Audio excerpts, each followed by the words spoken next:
Hi, so this is Edoardo Costa coming at you from the Ivory Tower, and this will be part 4, where we will see the knowledge snippets section of my PDF. I've got some tea right here, and we will switch to the scene and start. Alright, time for the knowledge snippets. So, the first one, these are from the Manuscript. These are knowledge snippets. I've called them that way because these are little pieces of knowledge that you can find interspersed throughout the text, in the first part, in the last part, and also sometimes even in the sections on the stars, on the herbs. And I thought that they were pretty good pieces of knowledge, and they can clarify many things and many astrological concepts that I don't know, maybe you have doubts about. You'll see what I mean. I guess we will I will make maybe a shorter video. We will stop at the, the 6th maybe. And yeah, so let's start, and then we will make part 5, I guess. And then we will also try to understand what's going on in the community about people experimenting with stuff, and see if there are indeed precedent, how do you say that, like if there are possibilities of these experimentations not being so wild as people thought, but actually being backed up by what we can see in these texts, especially in the Quindecim Stellis, because I'm talking about this. Anyway, yeah, number 1, know your stuff. This is from the Quindecim Stellis, and this is, I guess, from the introduction. And the translation of this is by me, of course, is, and Hermes said, "Blessed is the one who knows that which he sees and hears, understands and thinks, that knows that which he thinks and asks, knows those things which he asks, and how and when, and blessed is he who tests or proves or verifies, since test or proof or verification is the root of all sciences. Therefore everything natural must be verified, and the true proof derives from those things which can be seen and proven, and that are savourable, meaning appreciable, and even movable or variable. And no real proof is found except with these. And it should be known that every wise man desires knowledge. The stingy and avaricious instead ask for riches." So a bit of a, at the end here, a bit of a of a scolding by Hermes. But yeah, so we got 2. Oops, sorry about that. Let me just deactivate the page of Facebook so we are not disturbed anymore. Okay. So we got 2 asterisks here. We got the first one, which basically, yeah, let's go to it. It says, "The presence of patents and petit," which are here, patents and petit, means that Hermes is probably saying, know the right astrological conditions for your petitions, meaning the when, the how you ask them, and the what you are asking, and then make tests to verify. This is basically a synthesis of what I think he's saying here, especially because when he says patents and petits, so he's talking about the petitions and how in astrological magic, if you want to be successful, of course, since it's astrological, you gotta look at the astrological conditions. When you already have the talismans, I don't know if the actual petitions to your talismans, I mean, it may be a different thing as compared to the petitions that you make to the planets when they are in a particularly favorable astrological condition. I guess the petitions you casually make whenever you want to your talismans are a separate thing. And if you ask the entity of the talisman for something whenever you want, I guess you can do it whenever you want, or you can do it during appropriate astrological conditions. And if you do it, of course, during the appropriate astrological conditions, you probably get much better results. For example, I don't know, this is a Venus talisman. If I were to ask to Venus something through this talisman, making a petition or asking her for something, I probably would have much more success if I did that when Venus would be rising, you know, at least in triplicity, but essentially dignified anyway, meaning in domicile or exaltation, not afflicted, and etc. And you know, the moon being unafflicted, possibly not cadent, fast, etc. The second asterisk is this is about this part, about savorable and movable or variable. Basically, when Hermes says, or pseudo Hermes says savorable, this is gustabilibus here. So in Italian we got a word which is gusto, which you guys in America probably usually say. I've always heard you saying gusto, which is not, it is not gusto, it's gusto, and it's translatable as taste. It is translated as taste. So gustabilibus should be a plural, probably genitive. No,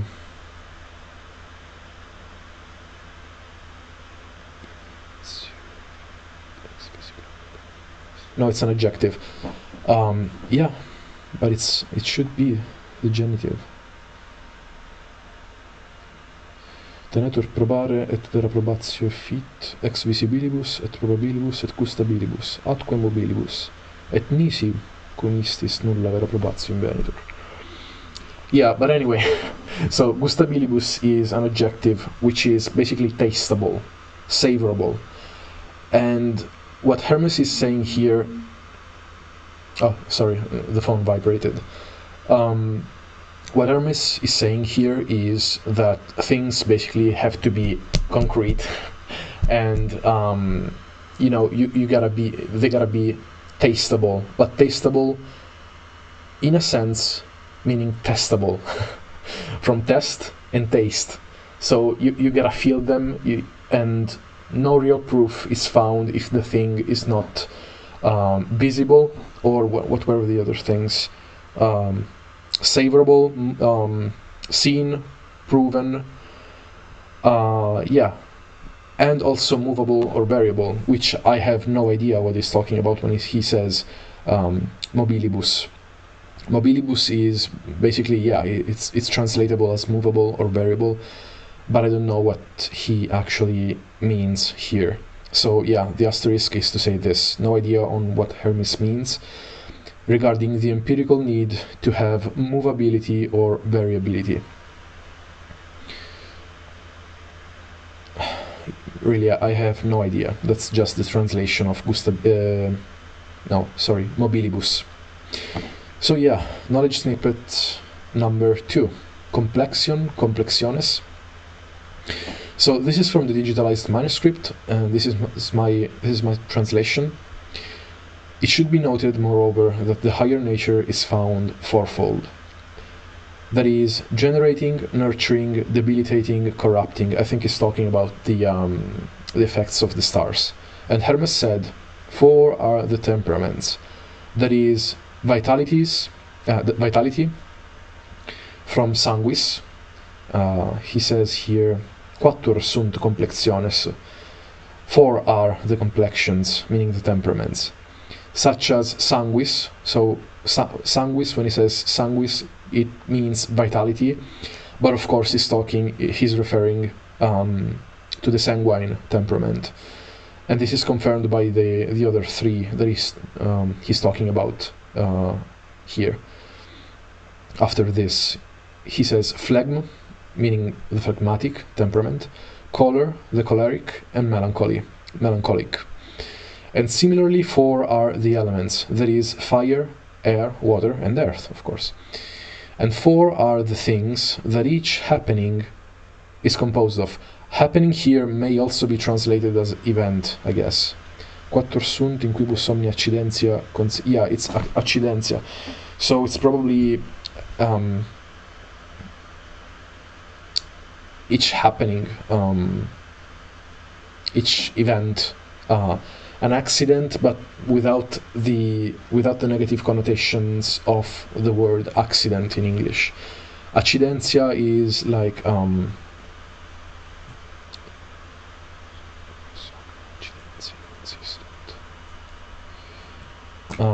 basically is event or happening. It has a more neutral connotation than accident. So he's describing the 4 qualities that each happening or each event is composed of. That is riches, poverty, life, and death. And it should be known that 2 are the things through which we understand whether those things we know are good or bad. That is malediction and its contrary. Now these are, I guess, Hermes is laying down the ground for the description of the qualities of the stars, and he's like laying down some basic qualities of things and how they can be described through these qualities. So I wrote, this means, next page, this part 2, that when Hermes says that the Pleiades are of the nature of the moon and of the complexion of Mars, he's probably referring to temperament theory. The same holds true for Aldebaran, which is of the nature of Mars, complexion of Venus, and Procyon, nature of Mercury, complexion of Mars. Now switch complexion to temperament, and voila. The 1651 translation of the 3 books makes sense. If you recall, in the 3 books, the JC 1651 translation, which is the most common and the most known right now, because Eric Purdue's translation just came out. There is this complexion word thrown around, and I think I also talked about this in the previous videos, but anyway, basically what Hermes is talking about here, now we know that, and also Agrippa too, we know that complexio is temperament, basically. So he's talking about, Hermes and Agrippa are talking about, being sanguine, being choleric, melancholic, and what was the 4th?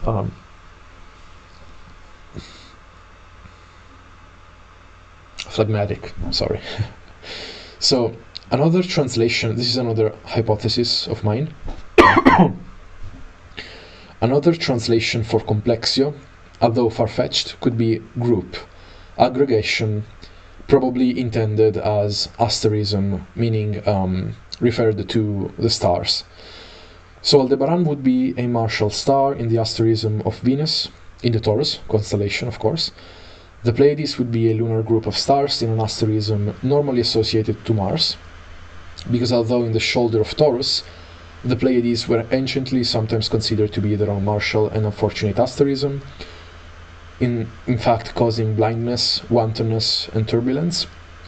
And the same would also hold true for Procyon, which is highly protective when a talisman of it is made, giving, quoting, the power to win, audacity, and reason, but would otherwise portend violence, hot-headedness, and the danger of dog bites in nativity.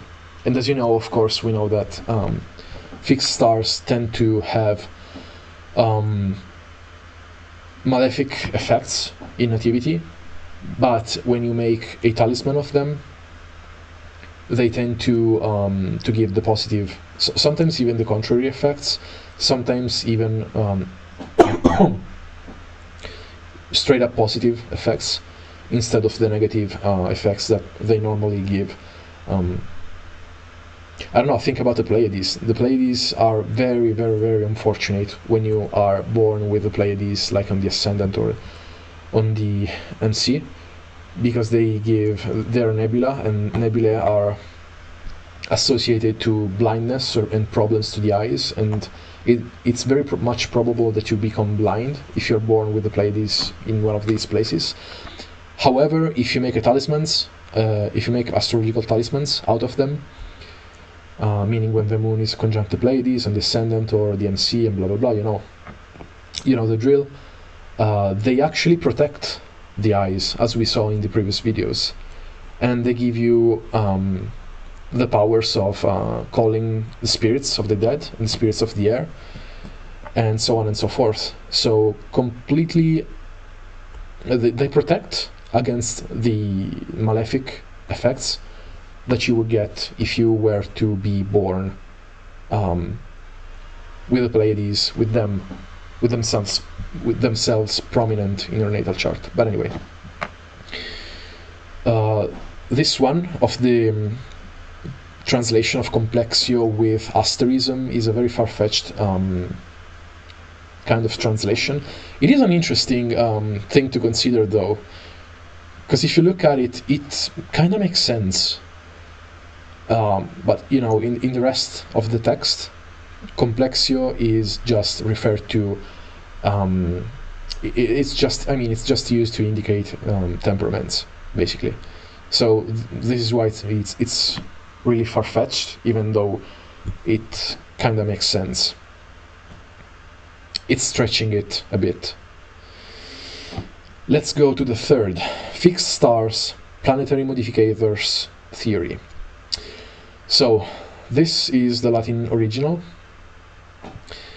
Of course, plenty to unwrap here. Translation on the next slide. Let's go to the next slide, and this is my translation. And it must be known that every fixed star consists of two natures, like of the nature of Saturn and of Venus, or of Mars and of Mercury, or of Jupiter and of Saturn, or of Venus and of Mars. These are pairs of planets, and I will get more into details on these pairs in this asterisk here at the bottom of the page. But for now, let me continue. It should be noted, moreover, that if some planet were with the star that has in part the nature of that planet, that is, if a planet corresponds to one of the two planetary natures of the fixed star, and it is conjunct such fixed star, it makes powerful the fixed star's nature, that agrees with the nature of that planet. And in the same way, the nature of the planet is augmented, meaning by the nature of the fixed star. So there is a synergy between the two. The planet is helped by the star, and the star is helped by the planet. The star is manifested by the planet, and its power to manifest more easily into the physical world by the conjunction with the planet. And the planet is also gathering the power of the star and being augmented. Its own nature is being augmented and potentiated by the nature of the star. So they kind of collaborate with each other. And of course, if their natures are in synergy, congruent, this is what it's saying basically. And here's an example. For example, a certain star is of the nature of Mars and of Venus. Provided that Mars were conjunct with the same star, the nature of Mars wins in signification. And if Venus were conjunct with it, meaning if Venus were conjunct to the star, not Mars, the star, the nature of Venus will prevail. And in this same way, understand that the same holds true regarding other similar circumstances. Now, this is, I had to add this explanation here, because if you read it in Latin and you translate it literally, it's very difficult to translate and really understand what it's saying.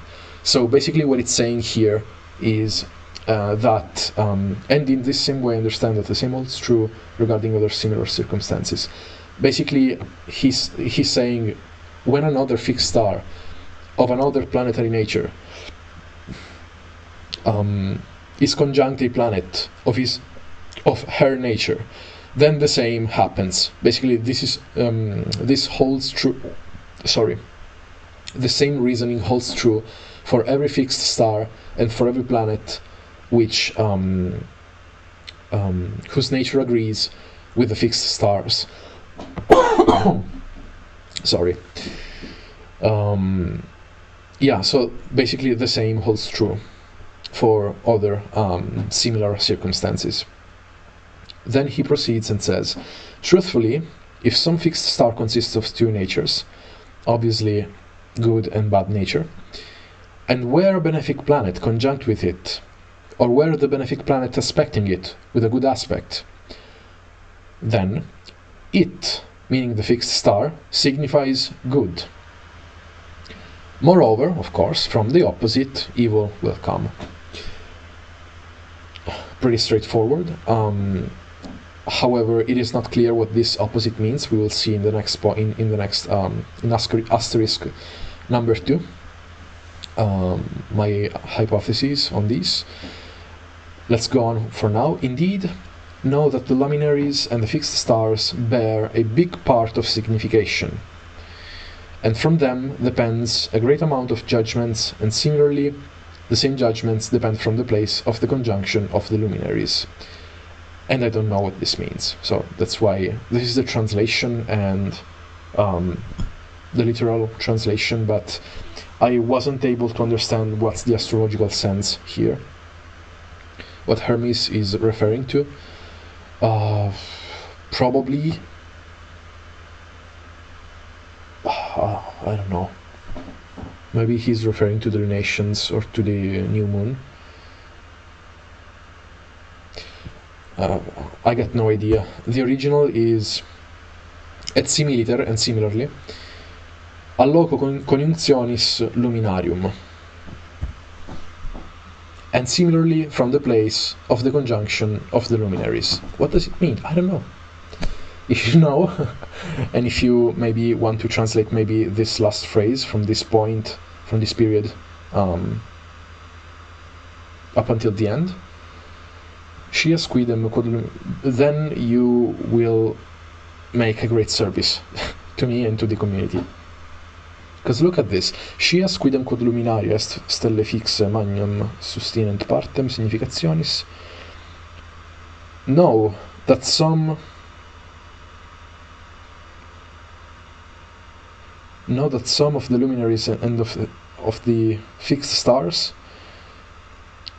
great, they sustain a part of signification, so they have a great signification. Et ex illis magna vis pendet judiciorum. And from those great comes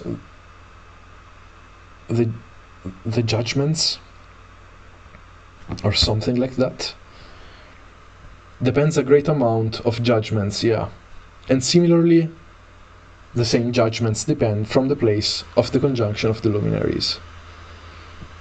Et similiter a loco conjunctionis luminarium. I got no idea. Again, if you have some idea, maybe leave a comment down below. Let's go to the asterisks. Yeah, about the dual natures here that Hermes is talking about. Note that from this list we may infer some interesting clues as to what Hermes may have considered opposite or complementary planetary natures, and also consequently as to what kinds of remediation strategies it would be possible to take by either petitions, starvation, talismans, etc., by opposing one planet of those duads to the other one, supposedly debilitated in one's own nativity. So, starvation and other methods of remediation are talked about by Clifford Lowe in a panel that should be coming out shortly about remediations. And Hermes here, when he's talking about that the fact that every fixed star consists of two natures, and then he makes these lists 2 by 2. To me, this may give clues to the fact that you may remediate, I don't know, maybe Saturn with Venus or Venus with Saturn. You may remediate Mars with Mercury and Mercury with Mars. You may remediate Jupiter with Saturn and Saturn with Jupiter, but this is kind of obvious. And it is also obvious about Venus and Mars because they tend to give opposite effects, opposite kinds of effects, and you can mediate the bad effects of one with the help of the other, either through opposition, starvation, asking the planet that is superior to it. Maybe with Venus you could use in Chaldean order the superior planet is the Sun, so if you have problems with Venus you could try to avoid Venus talismans and stuff like that, and try to see if you can remediate with the Sun, and see if the Sun can mediate with Venus for you, and stuff like that. And I think that this scheme here, these duets of planets, are interesting because of this, because you may use them and you may infer some clues as to what, as I wrote here, Hermes may have considered opposite or complementary planetary natures, and also consequently as to what kinds of remediation strategies it is possible to take through the opposition of these planets to the ones that you have debilitated in your chart, and if you want to remediate. So asterisk number 2, when a benefic planet is conjunct or makes aspects to a star, then of course that star signifies good. I mean, duh, of course, you know. But then Hermes says, moreover, from the opposite evil will come. Significat bonum, de malo autem e contrario veniet. So, what does this opposite mean in this case? Here is what I wrote here. So, points for the Renaissance school of thought, although not clear what this opposite means, as I said. Mean benefics aspecting with hard aspects the star, or the completely specular malefics aspecting it with hard aspects, of course. What about malefics aspecting it with good aspects? Or malefics conjunct the star, maybe malefics that are of the same nature of the star and would in some way be good, like, I don't know, Saturn for Capella. It's not clear what this opposite here means. I mean, of course, I'm 100% sure about negative aspects of the malefics. That's for sure. You don't want to make such a talisman unless, of course, you have a destructive purpose in mind. And even then, I would be very careful, extra careful about that. So that's for sure. But what about, as I said, negative aspects from benefics? I guess this is one of those things where you decide your own flavor of astrological magic that you want to follow, and maybe you can experiment and see what happens. So next knowledge snippet, juicy knowledge snippets from the manuscript number 4 on the natures and colors of the behenian fixed stars. Now this is from the Quindecim again. And you can compare this to Agrippa in Book 2, Chapter 31st, and you are going to see why in the next slide. So, translated, that is...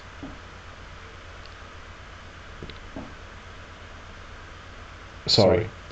This is the translation of what the previous slide was about. So, this is the translation of this slide, sorry. Alright, so Hermes said, it should be known that some fixed stars are of two natures and temperaments, and of two planetary significations. Again, he's reiterating what he said before. Some instead are only of one, and specifying. Some instead are only of one planetary nature, and some are of two natures beyond the natures already mentioned. such as those that have the nature of the other surrounding stars. And other stars have another nature of their own, and they are other stars that are of nothing else except of one nature, meaning in accordance with themselves, meaning having their own nature, or in accordance to the nature of one single planet. So he's specifying what kind of natures of the fixed stars you can find, meaning that some may just have one planetary nature, one fixed star may have its own nature, which is very different from the planets. So also, I guess this is why some fixed stars seem to be more alien than the planets. So moreover, know that the natures of the stars are discerned through colors, since according to how colors are in the fixed stars, they have to be adapted consequently to the planets. Since it is through colors that these 5 manners are adapted to the nature of the fixed stars' planets, since the reddish color is of Mars, the livid or leaden is of Saturn, citrine mixed to pallid, meaning whitish, is of Jupiter, white of Venus. In this manner you must also consider the colors of all the stars. This, moreover, is their virtue and nature according to 4 elements and their colors. Now compare this to Agrippa in Book 2, Chapter 31, which expands on this. Agrippa actually adds the nature of Mercury to this. I guess the flickering stars tend to be mercurial because they change, I guess. In the critical edition of the Quindecim Stellis, which I'm looking at in this period, I'm not sure if that's there. I can... no. Also, it's weird because he's talking about 5 manners, but it's just mentioning 4. So there must be something that was lost here. Or maybe there's something that I'm not seeing right now. But as you can see, it's missing Mercury. So even if you were to exclude the luminaries, which are like their own category, I mean Mercury is also his own category, but the planets should be 5, and Mercury should be there. And if you want, you can go to the Latin manuscripts of Agrippa and see what Agrippa is saying there. So let's continue. This is the continuation of this same text, and the translation is: and it should be known that every star reddish in color is of the nature of fire, and it signifies color, and its flavor, according to the signification, is bitter.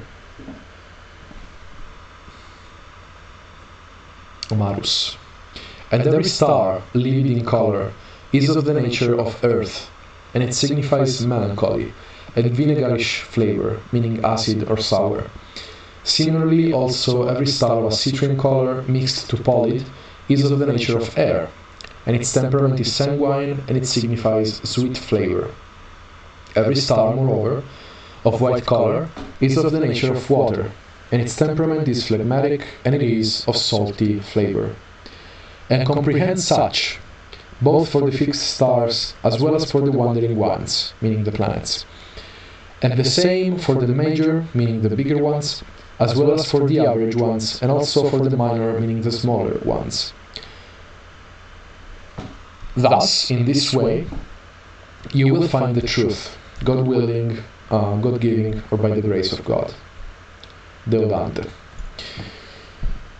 So still another description, another specification, going more in depth with the 4 humors, and their associations to the planetary colors and the temperaments, and even the taste.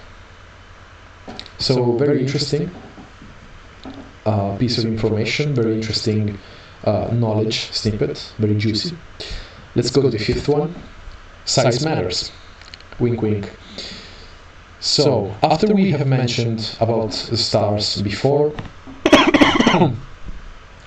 or maybe probably postquam superius de stellis mentionem fecimus, probably after we have talked about the stars before, maybe it's a better translation, we will now discuss the explanation of Hermes's 15 fixed stars. Some of the stars are, among fixed stars, brighter than others, and the bigger and brighter they are seen, the greater and stronger their signification. Now this is cited by Agrippa in Book 2, Chapter 30, to which Agrippa adds, "Such are these stars, which are called by the astrologers of the first and second magnitude, concept which is just hinted at by Hermes in the Stellis section on the Pleiades. This is what Hermes writes, et scias quod stelle non sunt de prima nec de secunda magnitudine, which means, and know that these stars, meaning the Pleiades, are not of first nor of second magnitude." But Hermes doesn't say that, this same little piece of information which Agrippa writes about in Book 2, Chapter 30.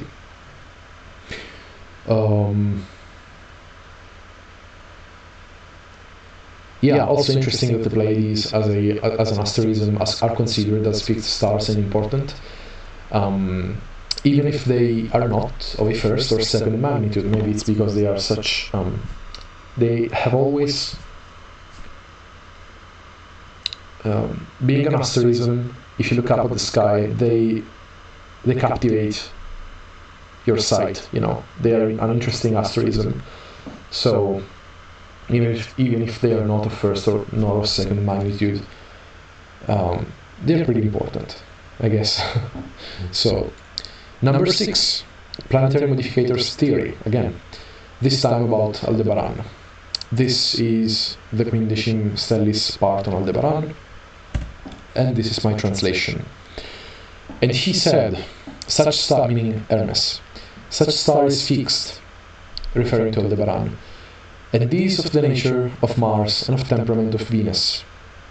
Remember what we said about the knowledge snippet number 1, about planets augmenting the stars' powers and manifesting them and being augmented by them, and the stars being augmented by the powers of the planets. For it is of Mars, meaning that Aldebaran is of Mars, and it is the brighter among those stars that stand in the head of the bull. If you look at the Taurus constellation, you can see all the stars and then a single red star, which is the brighter among those, and it is red, and it is Aldebaran, the eye of the bull, bullseye. All the others, moreover, are assigned to Venus. Such fixed star, indeed, is significator of great drought through the interaction of Mars, and some other time of great humidity through the interaction of Venus. Hence, it should be noted that if Mars were conjunct with it, meaning to Aldebaran, in 1 degree and minute, then all its signification will be as if it were conjunct to Mars in 1 degree and 1 minute. And Venus there will possess no power. So if you have Aldebaran, and there is Mars, conjunct Aldebaran, then the signification of Aldebaran will completely be a martial kind of signification. No matter if Venus is there, even if Venus is of the nature of Aldebaran, if Mars is there, Aldebaran's signification becomes completely of Mars.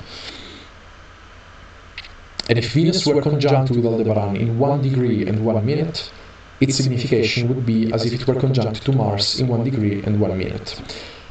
Now this means that if Venus is conjunct Aldebaran, Venus's signification is becomes more martial, because apparently Aldebaran has this predominating martial quality, where basically Venus becomes like almost like Mars. It acquires martial signification if it's conjunct Aldebaran. And in this regard, if the moon would happen to be conjunct with Aldebaran, and the moon were aspected by Saturn or by Mars, or in square opposition to the Sun, it would be the same as if it was conjunct to Mars. So basically we know that the moon takes all the influences and powers them down in this sublunary world because she is the mediatrix and she is the fastest one and she grabs the influences and manifests them. So basically what they're saying here is that the moon is, if the moon is conjunct Aldebaran, so the moon gets the signification of Aldebaran, but a malefic aspects the moon, or squares or opposes the Sun, then it would be the same as if the moon was conjunct Mars. So a malefic signification. However, if the moon were conjunct Aldebaran and Jupiter or Venus or the Sun aspect her with an amicable, meaning a soft aspect, then the same star retains the signification as if it was conjunct with Venus in the same degree and minute. So here we see that if Aldebaran is made fortunate by the fortunes or even by the Sun through a good aspect, such as a trine or a sextile, and the moon is there to receive these aspects, then Aldebaran becomes of the signification of Venus, so it becomes positive, and I guess you can get more of the riches and goods and what was it? Honors? No, riches and luck, or something like that, instead of the maybe more negative martial connotations of Aldebaran. Provided, of course, that the moon is there and is receiving good aspects by either the Sun or the fortunes. When very such a star is on the ascendant or in the middle of the sky, meaning the MC, the Vermicelli, and is unfortunate through Mars, it signifies wars, contentions, quarrels, brawls, various gravities, and that which Mars signifies. Same concept. And if it said places, meaning the ascendant or the MC, through Venus, Aldebaran were fortunate, it indicates temperance, and this because in the same place the heat of Mars is greater than that of Venus. Maybe meaning that if both Mars and Venus were present, Mars would overpower Venus in the signification of Aldebaran because it's stronger. But if Venus is there and Mars is not, then it indicates temperance. And may you know, all fixed stars, when they are fortunate, signify good, and when unfortunate, evil. This is another little piece of knowledge snippet that you may want to, drill into your head. Even though, as I said, even in some previous slides, many times the concept of being fortunate or unfortunate when malefics are involved has to be considered on a case-to-case basis, like the example on Capella. So, yeah, to long didn't read in the next slide, I guess we will make a quick recap. It looks like the prevailing nature of Aldebaran is martial, and this is so also when expected hardly by the malefics or the Sun. When Venus is conjunct Aldebaran, she consequently acquires martial signification, although Aldebaran signification is influenced and softened by Venus. If the fortunes come to the aid of Aldebaran, its Venusian temperament prevails in signification on its martial nature. Also notice at the end of the text the little knowledge snippet, and may you know all fixed stars. When they are fortunate, they signify good, when unfortunate, evil.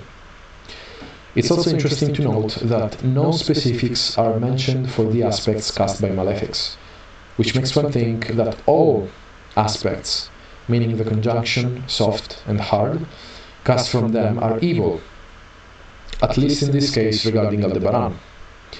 Anyway, hard aspects to the Sun are mentioned and poo-pooed on. So, more points for the Renaissance school of thought. So,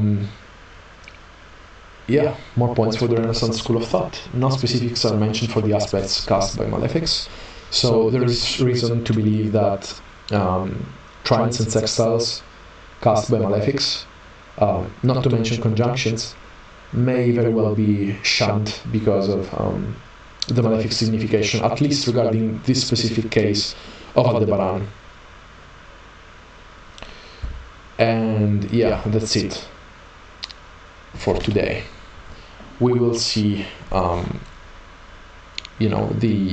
next section the next time, and we will talk about algol, and there are some interesting things to consider about algol. And yeah, that's it for this part. If you think that you want to make a donation with an amount of money that you consider to be exactly equal and right for what you are receiving from these slides, by all means, there is a PayPal link in the description box below. If you want, I offer half-hour sessions and even 1-hour sessions when I make consultations with tarot, astrological consultations too. Of course, if you want to have a consultation which is astrological, you gotta pay first. I'm gonna study whatever you want to understand about whatever situation you need help with, and then we will make a session. Or if you want to buy my talismans, you can go to my Facebook page, which is Eidos the Ivory Tower. Eidos is a Greek word. It should have been Eidos, Edo, and then the S. But I thought that the Greek word Eidos was a nice word for the name of the page. You can see what I'm currently selling on my Facebook page in the shop tab, and you can see all my services in there too. And if you want to buy something, please send me a message and we will arrange everything. And for now, that's it, I guess, and I'll see you on part 5. Bye.